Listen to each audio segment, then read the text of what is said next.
Le compte de nos actions est lourd. D'autres que nous en payent le prix sans en avoir été partie prenante.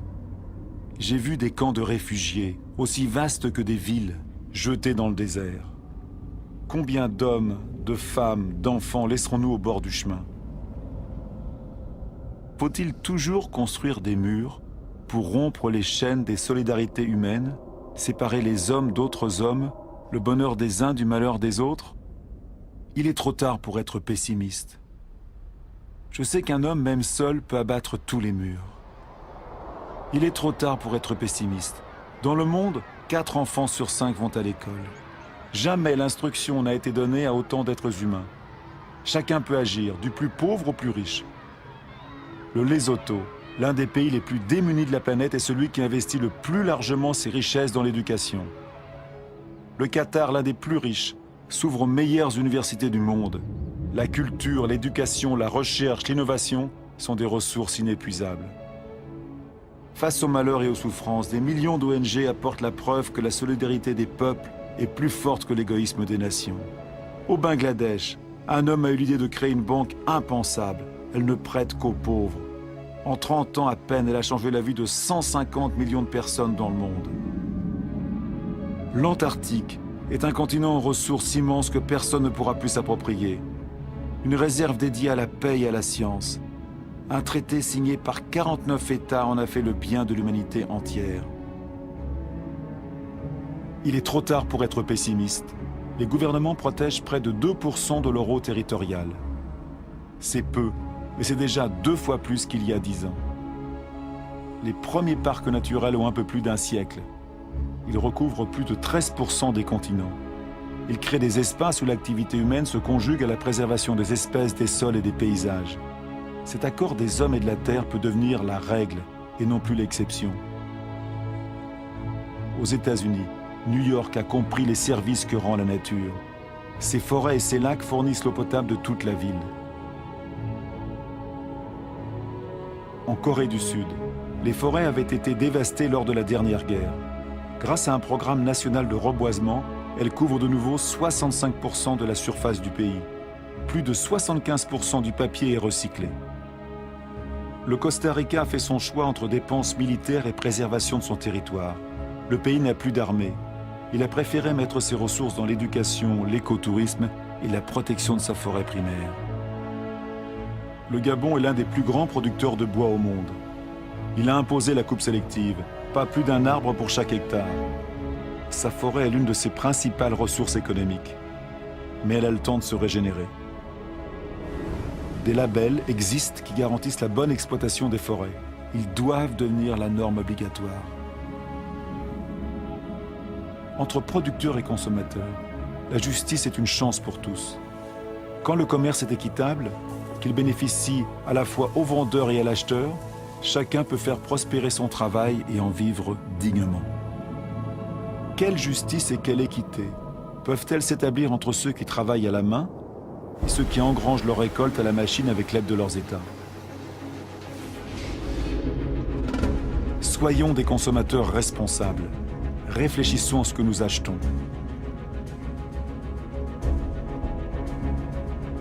Il est trop tard pour être pessimiste. J'ai vu une agriculture à la mesure de l'homme. Elle peut nourrir la terre entière, si la production de viande n'accapare pas la nourriture des hommes. J'ai vu des pêcheurs responsables de leur prise et soucieux de la prospérité des mers. J'ai vu des maisons produisant leur propre énergie. 5000 personnes vivent dans le premier écoquartier construit au monde à Fribourg en Allemagne. Des villes s'unissent à ce projet. Bombay est la 1000e à les rejoindre.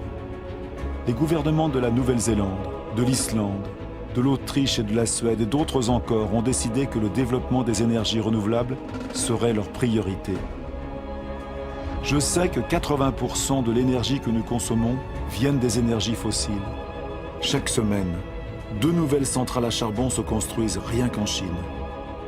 Mais j'ai vu aussi au Danemark un prototype de centrale au charbon qui rejette son carbone dans le sol plutôt que dans l'air. Une solution pour l'avenir? Nul ne le sait encore. J'ai vu en Islande une centrale électrique alimentée par la chaleur de la terre, la géothermie.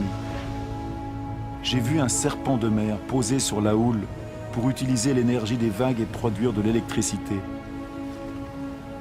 J'ai vu des éoliennes dressées sur les rives du Danemark.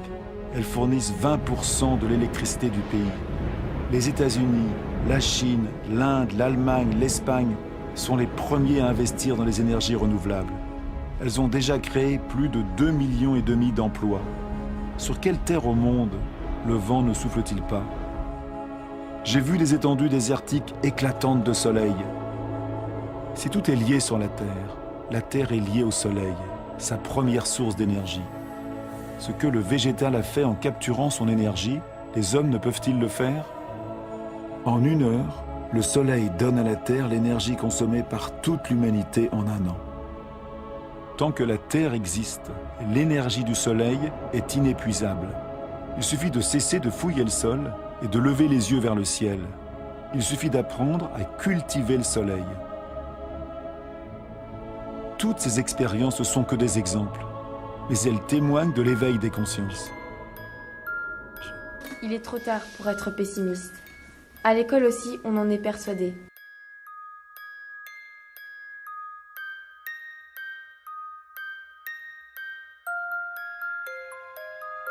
Depuis longtemps déjà, un groupe d'élèves s'engage dans la défense d'un monde plus juste.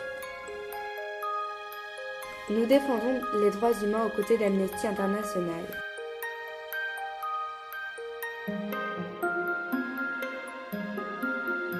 La vente des bougies d'Amnesty autour du 10 décembre est un moment fort.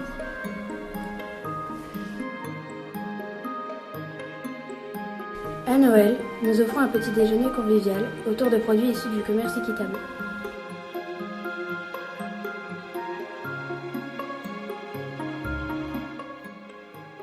Les produits Oxfam respectent les travailleurs du Sud.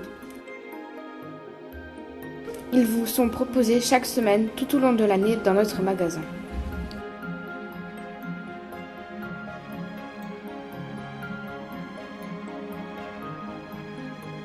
Avec le retour du printemps, on offre même un bar équitable à la récréation.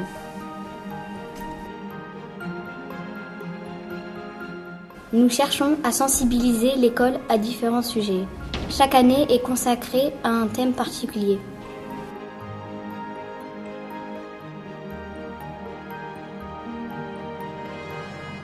Une de nos autres grandes préoccupations, c'est l'avenir de notre planète.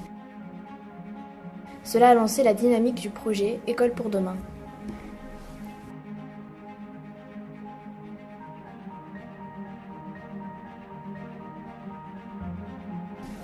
Des produits scolaires respectueux de l'environnement vous sont également proposés au prix coûtant.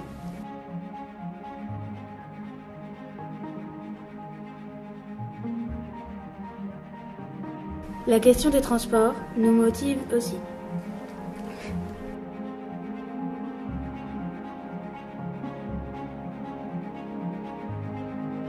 Pour une école solidaire, Oxfam Amnesty a fait le choix d'agir.